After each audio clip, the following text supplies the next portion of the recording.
75वें स्वतंत्रता दिवस की व्यास परिवार की ओर से ढेर सारी शुभकामनाएं। आज का दिन ऐतिहासिक है क्योंकि आज के दिन हमने आज़ादी छीनी थी। 200 साल की जो हमारी एक संघर्ष रही है, उसके बाद हमें आज़ादी मुकम्मल हुई थी। हमें एक कर्तव्य की बोध दिलाता है। हमें कौन से कर्तव्य की बोध दिलाता है? जैसे एक मैं अगर शिक्षक हूं तो अगर मैं पढ़ा रहा हूं तो किसी के साथ भेदभाव नहीं करूंगा। On the basis of gender, on the basis of caste, on the basis of race, on the basis of communalism, किसी बेस पे मैं भेदभाव नहीं करूंगा अगर मैं पढ़ा रहा हूं और उसे एक अच्छी शिक्षा प्रदान करूंगा। अगर कोई दूसरे प्रोफेशन के हैं, जैसे डॉक्टर हैं जिन्होंने पूरे 2 साल कड़ी मेहनत की है, इन्हें बरकरार रखना होगा। पदाधिकारी हैं, हम आज़ाद तो हो गए हैं, क्या हमें सही मायनों में आज़ादी मिली है? सामाजिक रूप से, आर्थिक रूप से आज भी हम क्या हैं? गुलाम हैं। हम किसी पे निर्भर कर रहे हैं।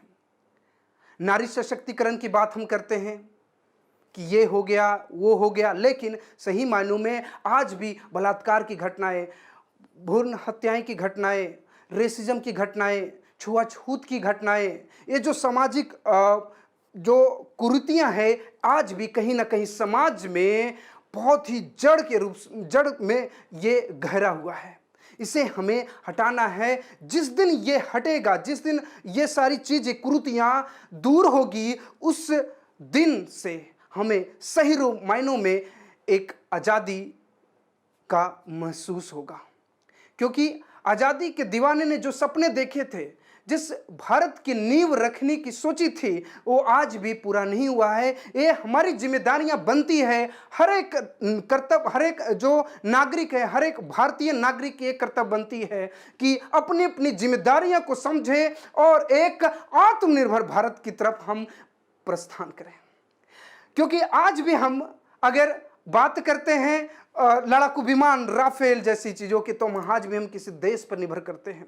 टेक्नोलॉजी के मामले में आज भी हम किसी देश पर निर्भर कर रहे हैं। दवाइयाँ लेनी हो तो आज भी हम किसी देश पर निर्भर करते हैं। वैक्सीनेशन की बात हो तो आज भी हम कहीं ना कहीं पार्शली रूप से या कंप्लीटली रूप से, कहीं ना कहीं हर एक मायनों में हम निर्भर कर रहे हैं। बहुत ये पूरे 75 ईयर में कहीं ना कहीं हम आगे बढ़े हैं। बहुत सारी अच्छी चीज़ें हुई है, लेकिन जितनी चीज़ें होनी चाहिए थी, कहीं ना कहीं उसमें कमी रह गई है।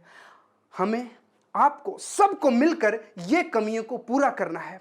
देश का हर एक बच्चा जो एजुकेशन को अफोर्ड नहीं कर पा रहा है, उसे हमें शिक्षित करना है, हमें उसे मेन स्ट्रीम में लाना है, हमें उसे अधिकार देना है ताकि वो भी एक समय देश को रिप्रेजेंट कर सके, एक अपनी जो भी समाज है उसको एक अलग दिशा में लेकर जा सके। उसके लिए हमें एक प्रेरणा स्रोत के रूप में महापुरुषों को याद रखना है, याद करना है।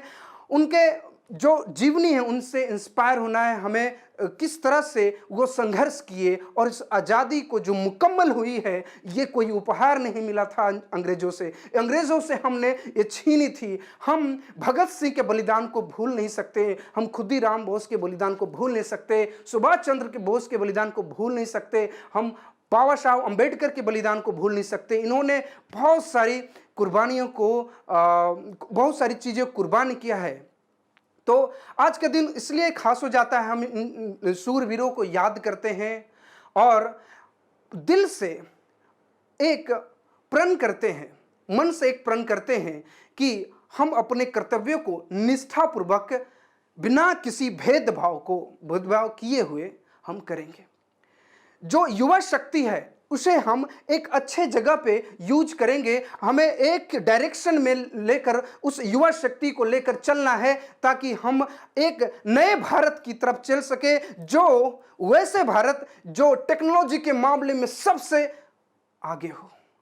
अगर हम चिकित्सा की बात करते हैं, चिकित्सा के मामले में सबसे आगे हो। हमारे देश में ऐसी ऐसी यूनिवर्सिटी हो, ऐसे ऐसे शिक्षक हो, ऐसे ऐसे विद्यार्थी हो जो देश का नाम वर्ल्ड मैप पर छा जाए। हम ये प्रण करें कि अपने देश को उस मुकाम पे पहुंचाना है हर एक मायने में, चाहे ओलंपिक हो, चाहे वो क्रिकेट हो, चाहे वो फुटबॉल का गेम हो, चाहे किसी भी गेम की बात करें, चाहे वो एंटरटेनमेंट की दुनिया हो, चाहे वो स्पोर्ट्स की दुनिया हो, चाहे वो साइंटिफिक जगत की बात हो, हम सब में आगे हो। यही हमें संकल्प लेना है और इसी मोटिवेशन के साथ हमें आगे बढ़ना है।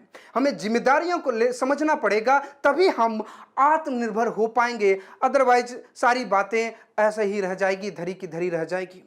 हमारी आज़ादी के दीवानों ने जो सपने देखे थे उसे हमें साकार करना है। हमें उनके बलिदान को व्यर्थ नहीं होने देंगे। ये संकल्प आज हमें करनी पड़ेगी। ये कैसे हो सकता है? ये तो बड़ा टास्क है, ये हम नहीं कर सकते, ये हमें ही करना पड़ेगा, कोई करने आएगा नहीं। तो जो हमने 200 साल की जो हुकूमत झेली, अंग्रेजी हुकूमत को, अगर फिर से वो डोमिनेंट नहीं होना देना चाहते हैं तो हमें अपनी जिम्मेदारियों को समझना पड़ेगा। हमें अपनी भाषाओं पे गर्व करना पड़ेगा, हमें अपनी कल्चर पे गर्व करना पड़ेगा कि हमारी ये जो भारतीय संस्कृति है वो उस पर हमें गर्व होना चाहिए। कितने लोग बचते हैं, हमें भारतीय संस्कृति पे गर्व होना चाहिए, भारतीय भाषाओं पे गर्व होनी चाहिए, चाहे वो हिंदी हो, चाहे मलयालम हो, चाहे तेलुगु हो, चाहे वो तमिल हो, कोई भी भाषा हो, कोई भी कौम हो, सबको एक साथ लेकर हमें नए भारत के निर्माण में हमें चलना है, आगे बढ़ना है। हमें अपने कर्तव्य को निष्ठापूर्वक करनी पड़ेगी। इश्क और क्रांति का अंजाम एक ही हो तो रांझा बनने से अच्छा भगत सिंह बन जाओ। हमें भगत सिंह को अपने इंस्पिरेशन मानने हैं, हमें खुदीराम बोस को इंस्पिरेशन लेना है, हमें महात्मा गांधी को इंस्पिरेशन मानना है, जिन्होंने इस आधुनिक भारत की नींव रखी थी। एक सोचकर, एक समझकर, एक ऊंची विचारधाराओं से प्रेरित होकर इस नए भारत की निर्माण हुई थी। हमें उसे आगे बढ़ाना है। इसके साथ ही बच्चों को एक संदेश है कि खूब मन लगाकर पढ़ें, जो भी करें निष्ठापूर्वक करें, एक मन से करें, एक डायरेक्शन में करें, प्रेरणा स्रोत के रूप में महापुरुषों को माने, अब्दुल कलाम को फॉलो करें और आगे कुछ देश के लिए करने के लिए देश को कुछ समर्पित करें।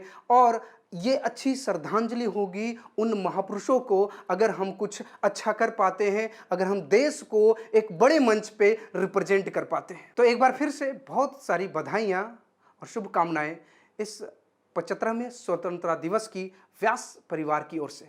धन्यवाद।